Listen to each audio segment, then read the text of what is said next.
I want to thank everybody for attending this town hall meeting in Middletown today, March 28, 2024 at 5:30 p.m. So in the interest of time, we're going to go ahead and get started. My name is Paul Lally. For those of you who don't know me, I am the city manager, and I've called for this town meeting to discuss the particular subject of violence in Middletown. I'd like to at first just start off by a moment of silence, and then we'll stand and recite the Pledge of Allegiance. So,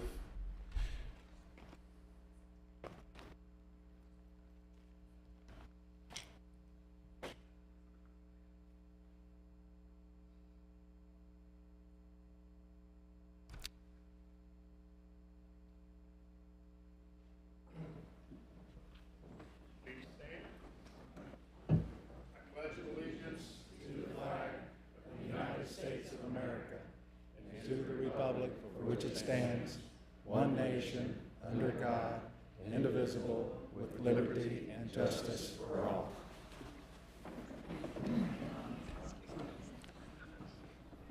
Thank you. So, why are we here? Well, I'll tell you why we're here. We're here because many of us are concerned with the senseless acts, and you heard that right, it's plural, the senseless acts of violence we are seeing in our community. And quite frankly, a lot of us are fed up with it. When the last several incidents have been individuals driving, racing through our city, shooting at each other, it's totally unacceptable.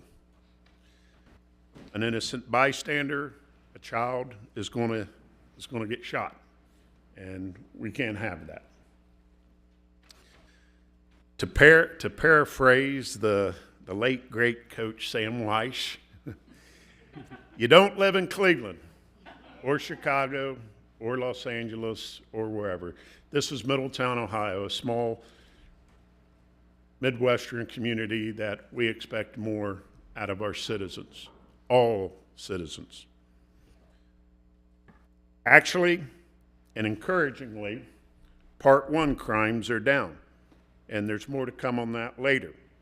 But we still have a lot of violence in our city, and I used to drive some of our old fire chiefs nuts because they were big on statistics and data, and I'd say, well, you know, I can make stats and statistics say anything I want them to say.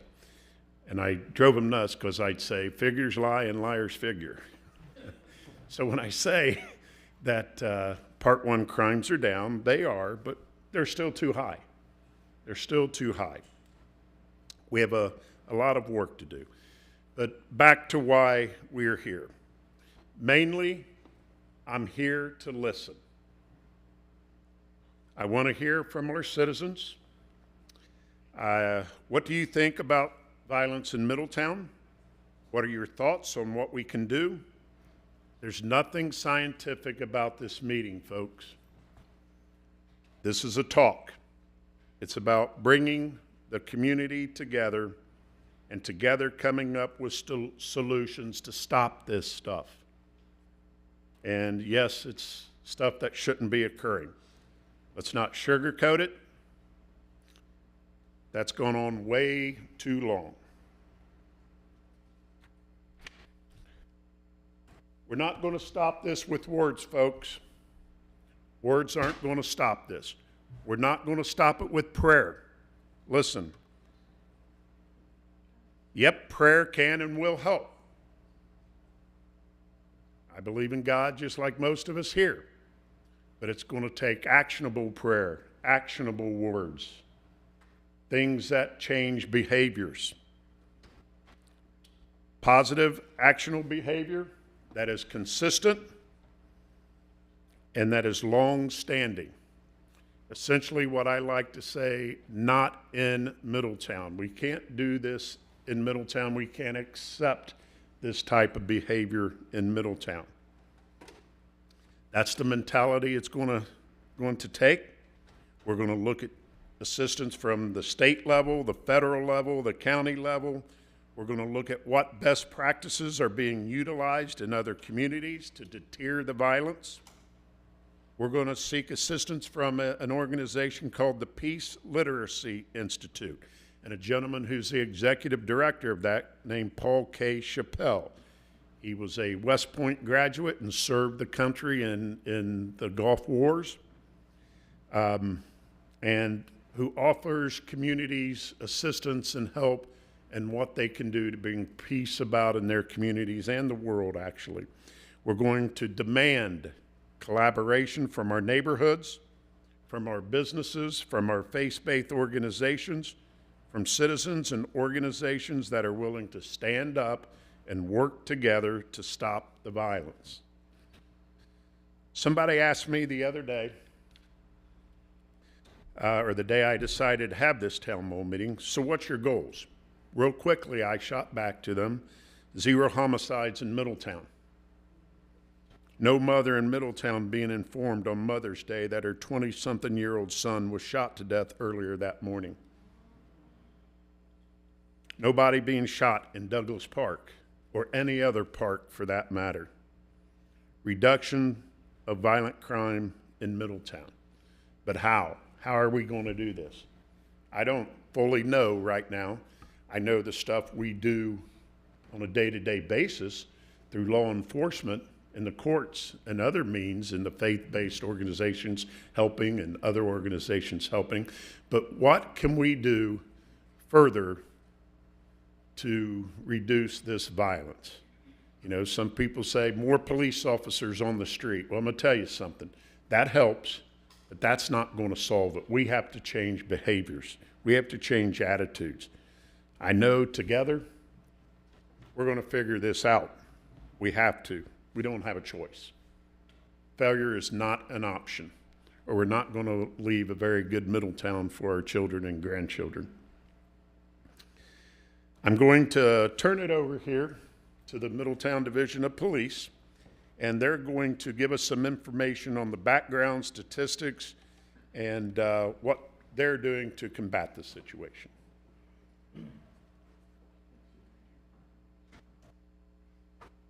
Those that don't know who I am, I'm the Acting Chief of the City of Middletown Police, Andy Warwick. Some of this that I'm going to talk about real quick and real brief before I turn it over to Deputy Chief Nelson. As the City Manager already stated, Part 1 crimes are down. That makes it really nice, and I'll just throw these stats out here real quick. In April of 2024, compared to April of 2023, in 23, we had 158 Part 1 crimes. So far in April of this past year, we had 128. From April of 23 all the way back to January, you had 599. For 2024, from January to April, we had 457, which is minus 142 less Part 1 crimes. For those wanting to know what the Part 1 crimes consist of, the murder, rape, aggravated assault, robbery, burglary, larceny, and motor vehicle thefts. One of the things I want to get into with that being down, that makes us want to be happy a little bit. But then we have these very high-profile incidents, which is a threat to our community. And it's a grave danger to our citizens.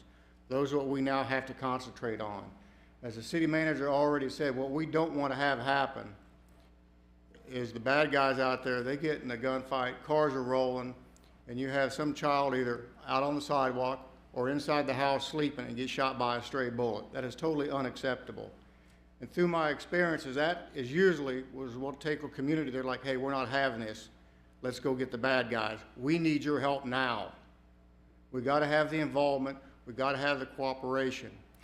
Our detectives, which will be coming up here shortly, have done a phenomenal job. I got that call at 3:30 in the morning, Mother's Day. I came in. I got to speak with the detective, I got to speak with the deputy chief, and then I went out to the scene. After that, I came back, I went to church, came back in, because I wanted to go to the car show for Mother's Day. I'd been invited there. The detectives were still working. They didn't give up, and they've been working very hard ever since. Some of the names that people may not realize that also help us are dispatchers.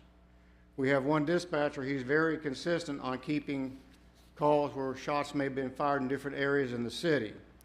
For April of 2024, we had over 23 calls in different areas of the city of shots fired. In May, and this is only going from May 1st to May 15th, we had 25 calls for service, 25 in only 15 days. Unacceptable. As a saying with one thing with gravity, what comes up must come down. Well, falling bullets kill.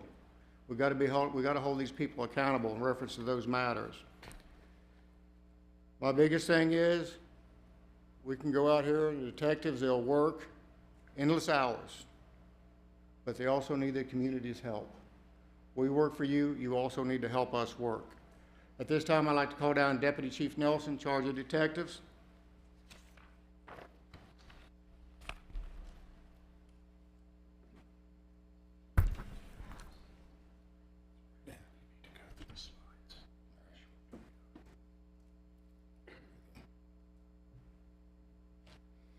Good evening.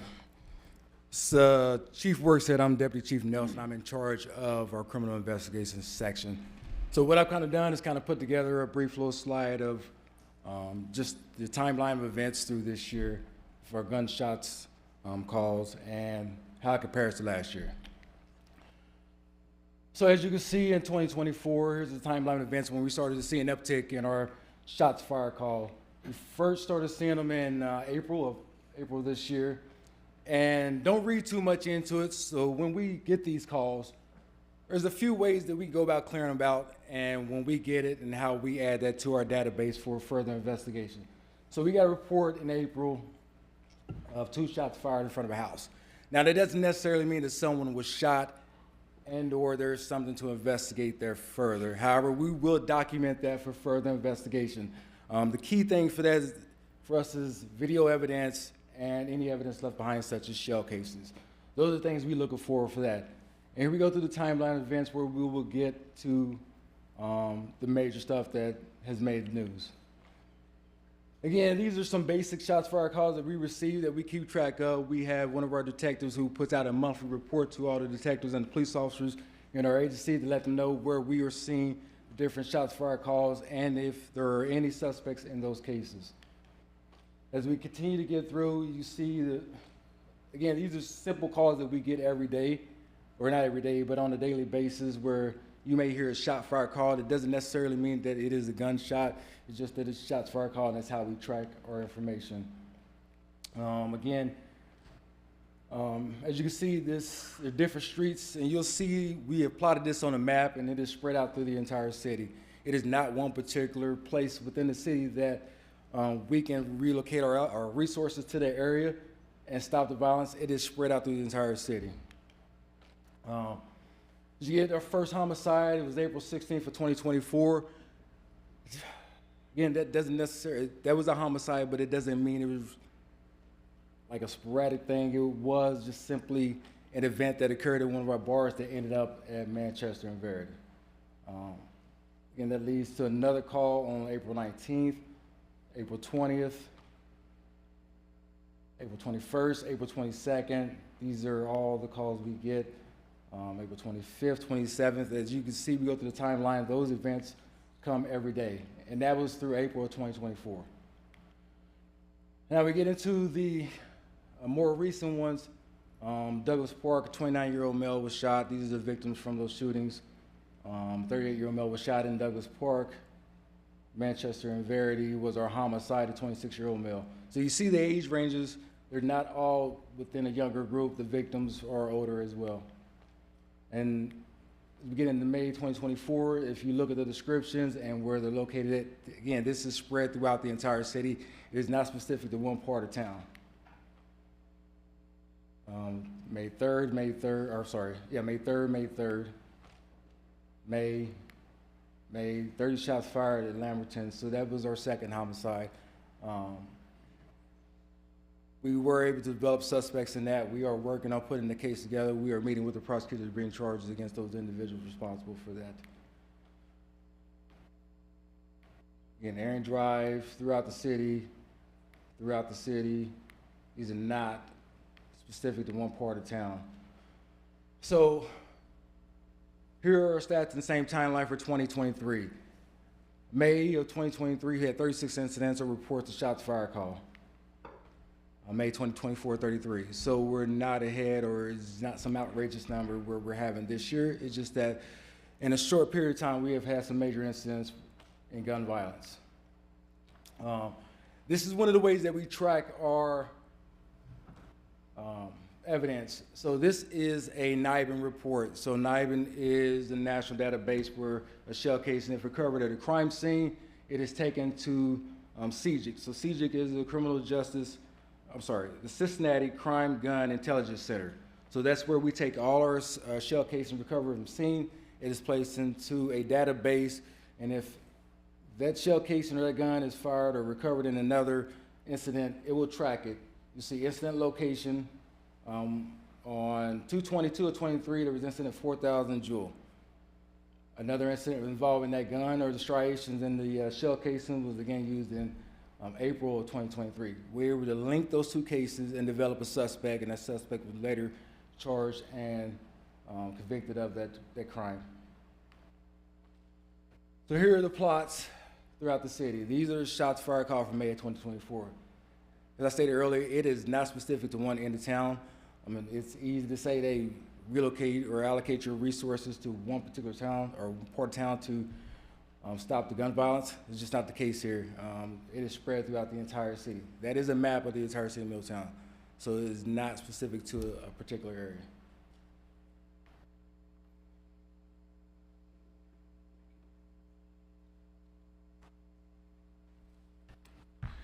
Okay, before we get into citizens' comment, I would like to recognize Butler County Commissioner Don Dixon, who's with us this evening. And then I would like to give Sheriff Rick Jones an opportunity to come up and give us a little commentary on how he sees this from the county standpoint. I'm kind of shy, so you'll have to bear with me. Wasn't that funny? Listen, it's pretty bad all over. Butler County, we've had more involved shootings. We had one just 3 weeks ago. Person had mental issues, and we had to shoot him. He lived. The next day, our deputies had to pull a gun on another person that had mental issues. Was very close to being shot, but didn't. The next day was the same thing, and it's all over the county. It's Hamilton, Middletown. It's a little bit of everywhere. And when you have the dots up on the map, those people just don't stay there. They're mobile. They're in cars. So just think that it's just not you people. It's everywhere. They travel. They go. When you're driving somewhere, somebody gets on your bumper. You may get a little angry. You may be surprised of the consequences. People will get more angry. Little old ladies are mad. Little old men are mad. People are just mad. They don't even know I'm the sheriff, and I'm in an unmarked car. Probably not a day goes by somebody don't give me the finger. It kind of hurts my feelings. I want to pull them over, but I can't find that button. It's a little small button, and they moved it on me. I think they done it on purpose. But listen, it's not rocket science. Our society has changed, and we've not evolved with it. Our schools, what we got now is we've got a mess, the whole country. In the county, it's a little bit of everywhere. And until we get a hold of our kids and try to work that generation, the police is so short-staffed. I don't care where you're at. Middletown's got one of the greatest police departments in the country. Fire departments, 911, it's great. We're all fortunate. We all work together. We all share resources. We back these guys up, they back us up. We don't have to have a special agreement to do that. But what I'm telling you is, you gotta start working with the youth. I know it sounds silly, but you gotta start. That's the future. That's not gonna stop this. But it takes a community to make this work. And we're all in it together. But you gotta start with the youth. You gotta start with kids in school. And we can't make parents teach discipline. I feel sorry for the teachers that have the kids come to school and they have no discipline. Everybody's in a hurry. They have no morals. They're taught morals by the people that watch their kids. When we grew up, your family watched your kids. They taught the morals. Now somebody that makes minimum wage teaches the kids their morals. and we don't have quality time. I know it's silly sounding, but can we go back? Our whole system's broke. We've lost 3 generations that don't know how to raise their children. Now, I'm not the person that makes that determination, but I'm here to offer anything to your police department, anything that you need. Like I say, we all work together anyway. Just so you know, you have 1,000 people in your county jail. 1,000. 1,000 people. You wouldn't think you'd have 1,000. We probably have 200 that are federal prisoners. The rest are all prisoners from local jurisdictions. Middletown, Hamilton, you have your own jail, you have prisoners, and we're all full. So we can't build enough jails to lock them all up. But you have to have police on the street. Like the chief said, you got to have police. And you got to have the resources to lock people up. So I'll offer that. If that's a solution for you guys, we can work it out somehow. If your jail is full, I'll make room for you if you need it. Whatever you need, we're here to help. Is that fair? But you're not going to stop any of this till you get to the kids in school and to the parents that are having kids. We're just chasing our tail right now, but it's serious. People are dying and getting shot, and police officers are getting shot at and returning fire. But the future is, and that's a long fix. That won't be fixed overnight. But until the community buys into that, it's not going to change much. We're reactive. We can't be proactive because we're so busy reacting to these shootings. Proactive is where the police get to go into the communities, and most police departments, sheriff's offices don't have the resources to do that. But I give you my 10 cents worth. And I'm fortunate that Commissioner Dixon, I can't do this without the resources. My budget's $60 million a year. I have 500 employees, and I have 1,000 prisoners. Can't do it without resources. I can't have gas. I can't have police officers. If you see one police officer in a cruiser, that's $100,000 roughly. One police officer. That doesn't count the cruiser. You don't see 2 in a car very often at all unless they're in training. So they're all on their own, and we all respond and help each other. But it's not cheap, but it's a necessary thing that you have to have. So, hey, thanks for inviting me here, and I'm going to go back and sit down before you fire me. Thank you, Sheriff Jones. And he really is shy. I mean, it took me all day to convince him to come. I ended up having to call Commissioner Dixon to kind of leverage some weight there, but we appreciate it. And he said some very important things, and some of the things I've already heard what we have to do, and Acting Chief Work and Deputy Chief Nelson have pointed out that we need cooperation. And it goes back to one of the previous slides I had on there, that we need cooperation. We need cooperation from the community. You know, we need cooperation from our neighborhoods. And then we need to save our youth. We need to figure out a way to get to our youth. And I think working with the Peace Literacy Institute has some good ideas for us there of what we can do there. We got to get the schools on board, and that'll go a long way. But the primary reason for meeting this evening at the town hall is to let the community talk, to let our citizens speak. And now I'm going to turn it over and let you give us what your thoughts are. I've got some questions up there that might prod you a little bit, such as what do you see the #1 issue facing Middletown? How do you think we can reduce violent crime in Middletown? And if you were the city manager, what would be the first thing you do? Take it easy there, because my bosses are right behind me. And over the next several weeks, this is being recorded. We're going to go back, myself, Ashley, and Nathan, and the police command staff and council, and we're going to look at this, and we're going to glean from it what the citizens see and what they want to see. And we'll look at it, we'll get the feedback, and we'll put together a plan on reducing violence in Middletown. And watch the city's website and city council meetings. I'll occasionally give a report on this. So with that said, I'm going to turn the mic over to anybody who would like to talk. So I have a mic here. Pass it on to you. Hello, my name is Kimberly Silas, and I live at 121 K Drive. I grew up here in the South End of Middletown. Unfortunately, 2018, my nephew was gunned down in front of his home. So my concern, what do you see as a #1 issue facing Middletown? I don't know if this is a #1 issue, but one of my concerns is that you have some of these same individuals that are involved in these robberies, that are involved in these home invasions, that are involved in these murders, and they may get arrested. You may see their profile on the city website and hear that they're incarcerated in the city jail or Butler County for a short period of time. But some of these same individuals are wreaking havoc, not just in Middletown, throughout Cincinnati, throughout Hamilton. So my question is, as far as the issue facing Middletown, with some of these same individuals that have been involved in recent incidents, their names are coming back and coming back, and some of these same individuals are still on the street wreaking havoc, And I'm a firm believer, if you see something, say something. So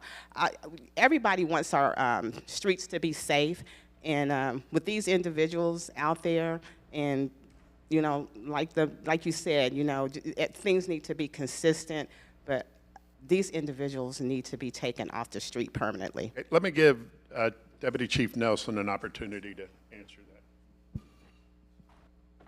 that.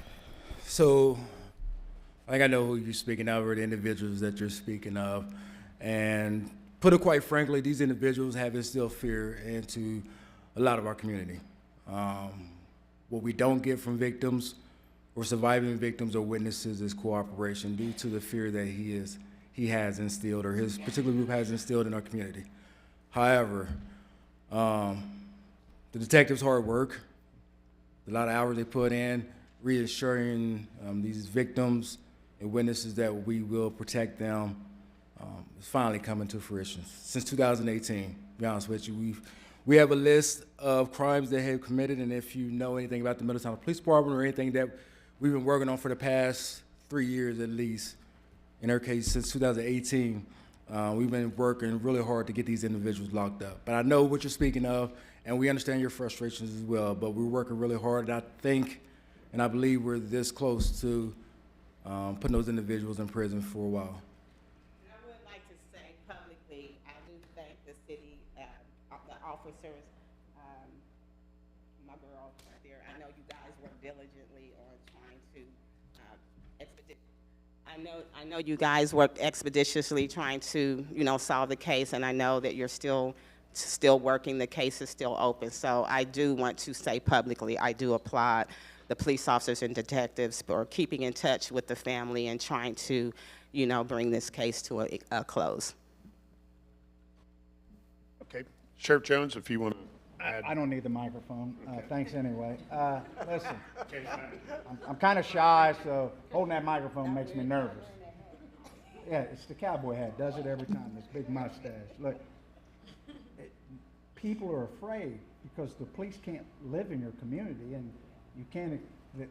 When you give up information, they go away. You're still there, and these people sometimes will come back and kill you. And everybody's scared, and it's a catch-22, and we're all in it together. We can put them in prison, like the deputy chief said, but they won't stay there forever. And that's like going to training school. I worked in the prison system for 17 years, and I'm just telling you, at the recidivism rate, which means come back, they come back. And what we've got is they come from Cincinnati, they come from Hamilton, they come from other cities, they go where the drugs are, and they're all intertwined, and we can't build enough jails to lock them all up. But in the community can only do so much, because when we leave, you're still there. And these people are ruthless, and they know we're all scared, and it's tough. Again, you got to have the police. You can't have a community without the police, and they got to have the backing of the community. Are we 100% right? No. We're human beings, but I promise you, we don't like being shot at. I promise you, we don't like people coming at us with knives. We would rather talk. We'd rather go home. And but we're doing everything we can. And like I said, your police department's great. They recently had some new promotions. The morale is good, but they just need you people are the ones that hire and fire us, and we need your input on how can we fix it. But it's pretty dismal right now all over the country. There's no discipline, and I've said that before. So, but I wanted to give a little bit of that. But we can't build enough jails to lock them all up, and they get out. And when the word was be fruitful and multiply, they have lots of kids with no dads, no moms, and I can see when they come up to visit in my jail, like I've seen 3 generations because I'm an old man, and grandpas say, hey, my grandpa said to look you up. I mean, I've known him from prison or jail. You worked there 32 years at Lebanon Correctional, and I worked with him. We got to start working. These kids have but that's your future, but you better start working it today, because you think it's bad now? And I'm just the poor dumb sheriff, but it's going to get worse. And the only answer is parents and the community, the churches, with the police. That's your future. Right now, you got to get the police out there and run them off. But it's like squeezing a balloon. You'll squeeze the air out of it, and then they'll go somewhere else. But you don't want them here. And my job is to not have them in the county. I run them off to Cincinnati. That's where I try to run them off to. But it's, hey, there you go. The sad thing is, too, is just, and I'm sorry, and I promise I won't say anything. That's okay. You're fine, honey. That's why we're here. The sad thing is, for me, is that the young men, it's not just the young men, it's the young ladies that are riding shotgun with these young men. And, you know, they need to be held accountable as well. Yep. And the purpose of us being here tonight is the start of not letting it get any worse. We can't let it get worse. We've got to take action. Thank you. My name is Ruth Kelly. I represent the Middletown Area Ministerial Alliance as the president, and I pastor a church here. I'm also on the Citizens Advisory Board here in Middletown. I thank you for this opportunity for us to come out to speak, and I heard what you said about prayer. So we are doing effective, intentional prayer in the Alliance. So starting in August, we have prayer where we're going out on every street where we have a church in Middletown to start praying. So this must have been something from divine intervention. I just want to quote a scripture first from 1 Corinthians 12 to 27. And those of you that know me know that I'm going to do that. The Bible says that it describes all of us as a human body, as having many parts. And that's why we all need to be involved to make a change in the violence here in the city of Middletown. When I think about that and prayer, you know, even if you don't believe, we can still go out together to make a difference. Until we start showing up in the streets, speaking to young people, adults, everyone, there will not be a change in this city. We have to find a way to properly define for our children who they are.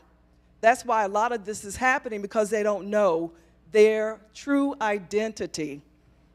We also need to make sure we define their personalities, those of us sitting in here and those that are watching, to make sure they know who they are before someone else comes along to make that decision for them.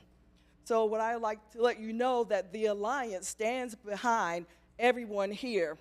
We also have children and adults that are victims of trauma. And until we deal with the trauma, this is not going to change. We need those that are working in the healthcare industry, mental health industries, to help make a difference in our society today.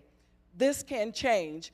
If we all work together as one, there's no big I's and no little U's, but we can make a change and a difference in our community. Thank you very much. That's what we're talking about here, an actionable prayer. going out and engaging people for change. My name is Thomas Blakely. Live at 105 North Sumter Street. Me and Sheriff Jones did time in the pen together. We did. Very good boss. I want to run down some thoughts that I think that, would be essential to us. We need more policemen on patrol, 24/7, to go around and these businesses and go through the schools and check everything, make sure everything's all right. I don't know if we got the resources to do that or not.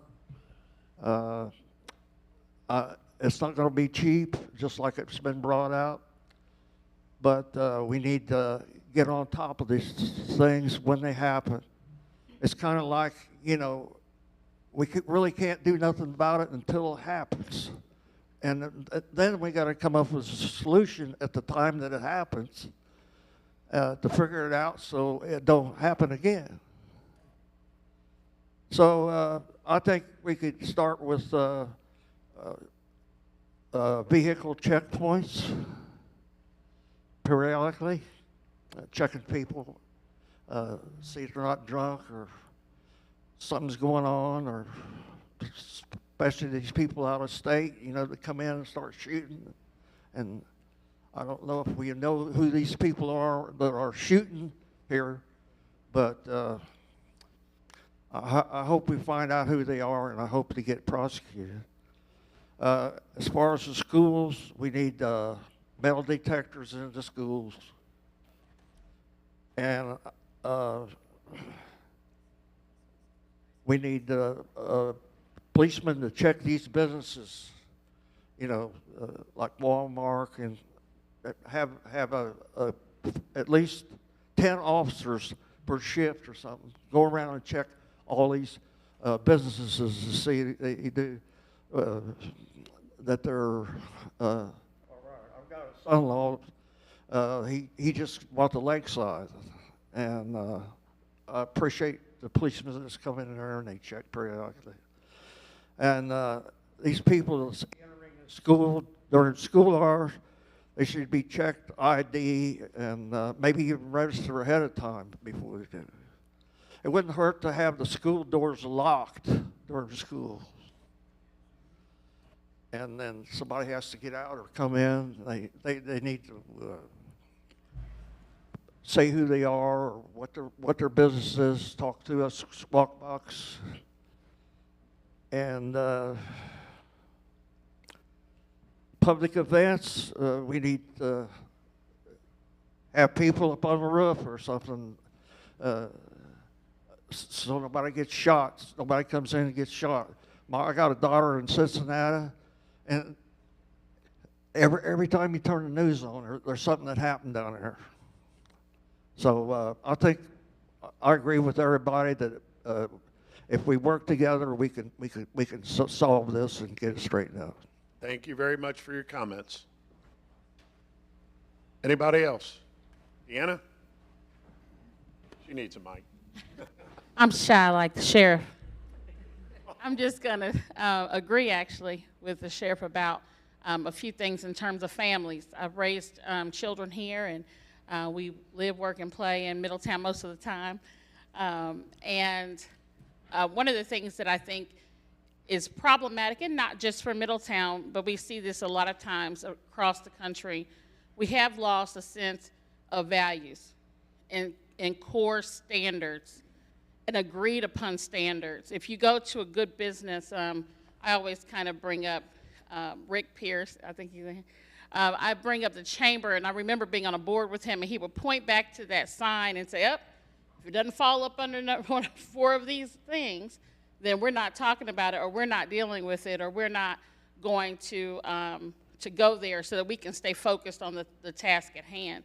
And that stood out to me, and I think that that's one of the things that we are facing and challenging here in our city, is that what are those agreed upon standards? Years ago, we all decided that preschool was something that all the kids should have access to, and we work together to make sure that most of our children can attend preschool. So we know we can get together on issues that plague us when we work together and come up with those solutions. But we have a cultural issue here. As you mentioned, it's generational. And we've been asking for attention to our youth for years. My son is married, and I've been here asking for 20 years for something for youth to do and be engaged in. So I think it is a concerted effort of saying, what is the standard?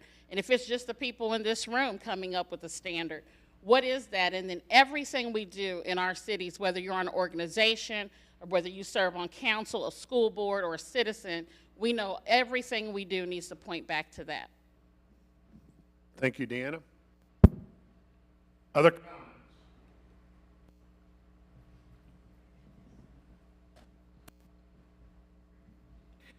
My name is Angela Hobrick, and I'm from Elevating Potential Outreach Services. I'm having an event called Take Back Our Streets on June 23rd at Douglas Park on Minnesota Street from 12 p.m. to 6 p.m. This event is against gun violence, drug addiction, and the crime that goes on in the city.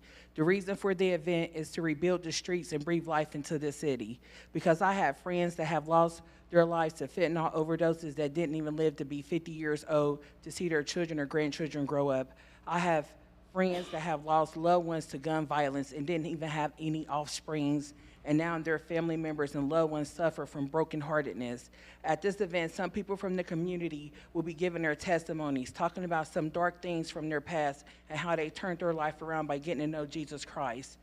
And as I was passing out my flyers for this event, I talked to so many people from this city that were going through so much hurt and pain. They just needed to hear something uplifting from someone to show that they care and that they are not alone. I would like someone from the city council to speak at the event to give the city hope that change will come. Also, I'm looking for sponsorship, wraparound services to offer, promotions, and volunteers for anyone interested in learning more about how they can help with the event.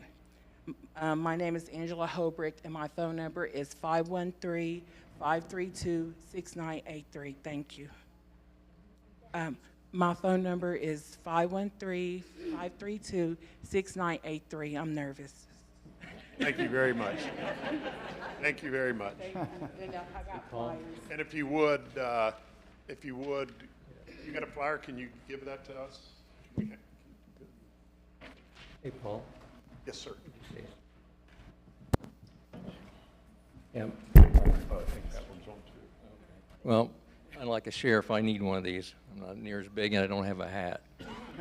Anyway, I just want to remind everyone that your new city manager has done a terrific job. Council's done a good job, a great job of getting to coordinate all different kinds of efforts into the county commissioner's office to help in a number of projects, whether it's economic development or whatever. So I don't want you to sit here tonight and think you're alone, because you're not, because you are part of Butler County. And for once in many, many years, Butler County has put itself on a strong financial footing, and we're prepared to help whatever it takes, whatever Paul needs, whatever the council needs, whatever the chiefs need. You know, I can tell you that the sheriff is dead sincere when he says, let us help. So you're not alone. You're part of the county. And so don't feel like you don't have anybody here that has your back, because we're all in this together, and together we can get it done. Great. Thank you, Commissioner Dixon. I heard that. Hey, you're not taking that away from my budget, are you? Hey, I'm gonna watch these guys. I love them, but hey, I'm just saying, I'll have to lay 12 people off. On the way back. Hi, thanks. My name is Verlina, Director.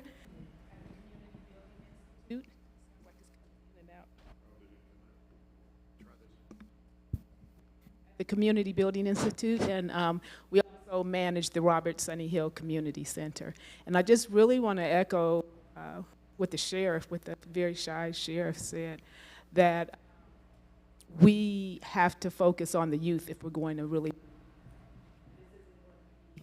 a quick fix. Unfortunately, I wish it could be, but it's not going to be a quick fix. It's going to be long term. And you know, I stand here and can tell you I've been directly impacted by gun violence. I had a nephew that was shot down, that was murdered. I had a former employee who was shot down and murdered, who served at the community center. I had a youth that we worked with at the community center who unfortunately found himself caught up in some of the violence and was a perpetrator. So it's personal for me. We've got to pay attention to the youth. We've got to get involved with our youth. We can make an impact if we connect with them early. They're gonna grow up, because I've watched it, like Deanne, you know, I've watched these kids that I started working with at 8, 9, 10, 11, 12, and I've watched them grow up and commit crimes or grow up and be a victim of the crimes. So if we can touch them early, we can make a serious difference here in Middletown. And they are talking to other kids, and they need to know that this is not normal. Some of our kids are waking up, and they wake up to a gun on the table. It's normal. They think this is not a weird thing. We're looking at it like, oh my God, what's happening? They live that every day. There's nothing strange about seeing guns in the house and seeing violence and arguments. So we have got to connect with the youth early, and I just want to echo what Jared said, that this is important and critical, and if we do not start with the youth, we're not going to make a good impact. Thank you. Thank you, Verlena. So I'm starting to get a sense of what some of our community members are wanting to see. Let me switch over here. And I can tell you this, generally I use task force a lot to tackle problems in Middletown. I'm probably pretty sure we're going to create a small task force to help us deal with this problem. But once again, we're going to go back, we're going to view this meeting here tonight, listen again to some of the suggestions we got forward. Additionally, we are going to look around the country and see what some of the best practices are out there from communities that have dealt successfully with these issues. We're going to take the county up on their offer for assistance. Had some discussion at the state level, had some discussion at the federal level, and once again, some of the other things we can look at, especially with the schools, with the Peace Literacy Institute, and move forward, or that is concerned. I am going to start making these town meetings regularly on a quarterly basis, and essentially our next one will be September 24th, 2024 at 5:30 p.m. in council chambers. I encourage everybody to keep track of the website, watch the council meetings. I'll have periodic updates on this issue, what we talked about tonight. But let me leave you with some final thoughts. We've got to do something with this situation, but we got to remember success is never final, so we have to keep going. Failure is never fatal, and it's courage that counts. We talked about what we need. We need neighborhoods to step up. We need community members to step up. Courage is a big thing here. Courage is being scared to death, but saddling up anyway. And that should resonate through the crowd tonight of what we need. We need you to go back, talk to community members, pay attention to our website, and I thank you very much for coming out this evening. We'll see you soon.